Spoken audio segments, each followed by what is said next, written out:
Broccoli দিয়ে রুচিপূর্ণ শুক্তো।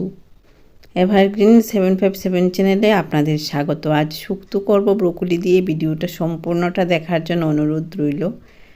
Please like, share and subscribe please. এর জন্য ব্রোকলি নিয়েছি, খুলে নিয়েছি, জল দিয়ে ধুয়ে নিচ্ছি। অনেক সময় পোকা থাকে, আর এভাবে কেটে নিয়েছি। এভাবে কেটে নিলে তাড়াতাড়ি সেদ্ধ হয়ে যায়। সুন্দরভাবে এভাবে কেটে নিয়েছি। ব্রোকলিগুলি ভালো জল দিয়ে ধুয়ে নিচ্ছি। গতকালকের শিং মাছগুলি নুন হলুদ দিয়ে পরিষ্কার করে নিচ্ছি। পিচ্ছিল একটা ভাব হয়ে আছে, হলুদ আর নুন দিয়ে মেখে পরিষ্কার করে ধুয়ে নেব। পিচ্ছিল ভাবটা চলে যাবে। এই যে পিচ্ছিল হয়ে আছে, মাছগুলি ধুয়ে নিলাম, ভালো জলে পরিষ্কার হয়েছে। আবার ধুয়ে রান্না করার জন্য নুন আর হলুদ দিচ্ছি। গতকালকে মাছগুলি ফ্রিজে ছিল। এভাবে নুন হলুদ ধোয়া মাছের মধ্যে মাখিয়ে নিচ্ছি। এখন মাছগুলি ভাজা করব। শিং মাছ খেলে রক্ত হবেই, তাই শিং মাছ খাওয়ার চেষ্টা করবে। এই যে পিচ্ছিল ভাব নেই। ব্রোকলিগুলি নিয়েছি, গাজর, বিনস, ডাঁটা, কাঁচকলা, বেগুন এগুলি নিয়েছি শুক্তোর জন্য। কড়াইতে তেল দিচ্ছি অল্প পরিমাণে। তেলটা গরম হচ্ছে। গরম তেলে শিং মাছগুলি ভাজা করে নেব। অল্প তেলেই সুন্দর ভাজা হবে শিং মাছগুলি।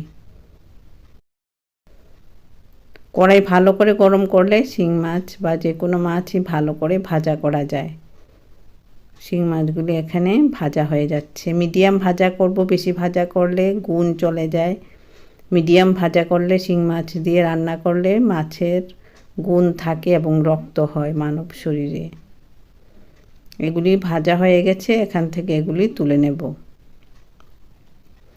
ব্রোকলিগুলি পরিষ্কার করে ধুয়েছি, এখন জল দিয়ে ভাপিয়ে নেব, তাহলে পোকামাকড় চলে যায়। ব্রোকলি ভাপিয়ে নিয়ে রান্না করতে হয়। নুন দিচ্ছি, এখন 5 মিনিট ভাপিয়ে নেব। নুনটা মিশিয়ে নিচ্ছি।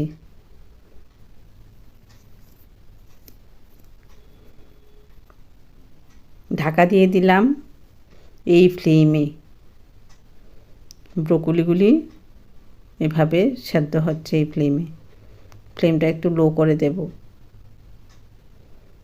5 মিনিট এভাবে করার পর জল ঝরিয়ে নেব। কড়াইতে মাছ ভাজার পর আবার তেল দিচ্ছি অল্প পরিমাণে। এই তেলেই হয়ে যাবে। ব্রোকলিগুলি ভাপিয়ে নেওয়া হয়েছে। কড়াইতে তেল দিয়েছি, তেল গরম হয়েছে, না হলে কাঁচা তেলের গন্ধ করবে। অল্প তেল দিয়ে সর্ষে ফোড়নে দিচ্ছি। ঢাকা দিয়ে দিলাম, ছিটে উঠবে।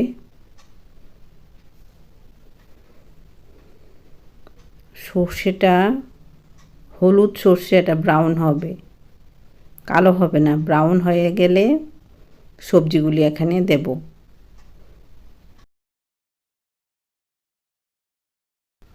খুব সুন্দর একটা রেসিপি শেয়ার করছি।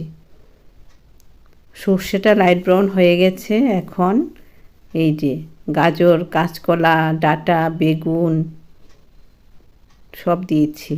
আরও সবজি ইচ্ছে করলে দেওয়া যায়, লাউ, শসা এগুলিও দেওয়া যায়। নুন দিয়েছি, হলুদ দিচ্ছি। নুন হলুদ সবজির সাথে মিশিয়ে নিচ্ছি।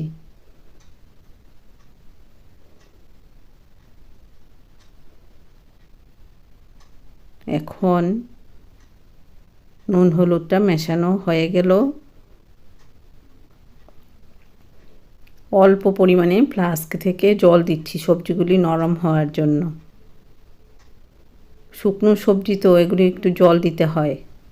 ধনেপাতা আর আদা নিয়েছি।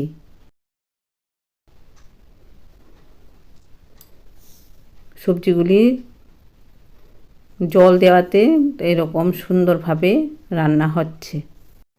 অন্যান্য সবজি সেদ্ধ হয়েছে মোটামুটি। এখন ব্রোকলিগুলি দিয়েছি, ভাপিয়ে নেওয়া ব্রোকলি অন্যান্য সবজির সাথে মিশিয়ে নিচ্ছি। সুস্বাদু শুক্তো হবে ব্রোকলি দিয়ে। সব সবজি সুন্দরভাবে মিশিয়ে নিলাম। আরও একটু নুন দিতে হবে, নুন দিচ্ছি। অল্প অল্প করে নুন দিতে হয়, না হলে হঠাৎ বেশি নুন পড়ে যায়। হলুদ দিয়েছি। নুনটা দেখে দিলে আরও ভালো, বেশি নুন খেলে প্রেশার বাড়ে। এভাবে রান্না হচ্ছে।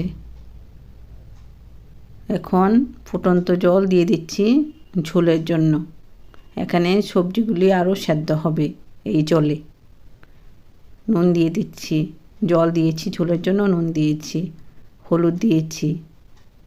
নুন হলুদ সবজির সাথে মিশিয়ে নিচ্ছি, জলটাও মিশিয়ে নিচ্ছি। এভারগ্রিন 757 চ্যানেলের পাশে থেকেও ভালো ভালো রান্না দেখতে পারবে। বেল আইকনটা প্রেস করবে, তাহলে নতুন রান্নার নোটিফিকেশান সবার আগে পেয়ে যাবে। এভাবে সুন্দরভাবে মিশিয়ে নিলাম, ঢাকা দিয়ে দিলাম। ফুটে উঠবে, ফুটে উঠেছে। এখন শিং মাছ যে মিডিয়াম ভাজা করেছিলাম, শিং মাছগুলি দিয়ে দিচ্ছি।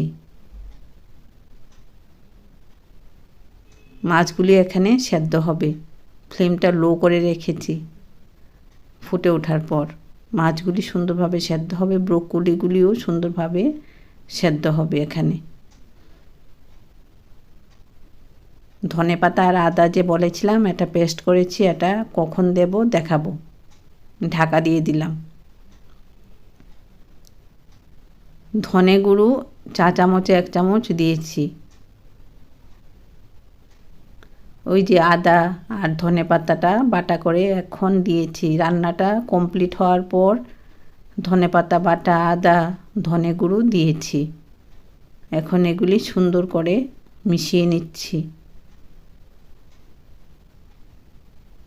খুব সুন্দর একটা রান্না, এভাবে রান্না করে খাবে, বেশ ভালো লাগবে।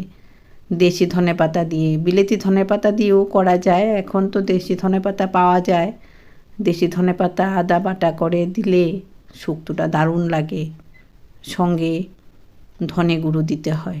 এভাবে রান্না করে খাবে। ভালো থাকো, সবার সঙ্গে শেয়ার করো, সুস্থ থাকো। ধন্যবাদ।